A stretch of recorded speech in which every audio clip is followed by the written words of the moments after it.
Go to Singapore and Japan. Is that about the most you could have hoped for today, realistically speaking? Yeah, I think you see that we are on the track that don't suit us. We are clearly third on the road, and so 3 and 5 is probably the maximum exploit. Okay, a good drive from Lewis. I mean, very strong from George, but good drive from Lewis through the field as well. Yeah, that's what enjoyable. At the beginning, it looked like a little bit stuck, but then once the tires came together, he was very quick. How close are you to realistically targeting second in the Constructors' Championship as we go to the flyaway races? I think it's all to play. We are 35 points behind or so, with six races left or 7. We just need to do the best every single weekend and then see whether we come out second. Would that soften the blow a bit of this year's car? It would maybe a bit, but there's more blows. We're ending up 30 seconds behind the leader, and that is the gap that we need to catch up.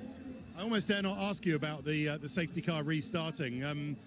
They followed the race director followed what they should do, and the race ended the way it was. Any view on that? The way things could have been done quickly? Maybe George could have been dispatched to take his place sooner.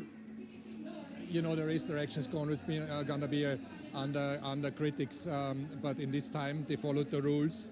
Maybe they could have done it a lap earlier or let George through, but at least they followed the rules and they accepted that the race ends on the safety car, and this is how it should be or shouldn't have been. And let's not get into that. Just one final word on Nick de Vries, a driver that you sat in your space at the back of the garage and talked to. You've seen his career grow. He's been a Mercedes driver, a champion for you in Formula E. How happy are you that he's delivered 2 points for Williams today? And what are your thoughts on his future? I know he leaves your cover in terms of contracts at the end of the year.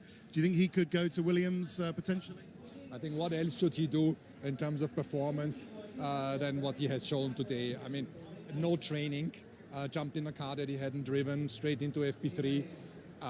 Yeah, I mean, it showed what he's capable of doing. Okay, great. Toto, thanks very much. See you in Singapore.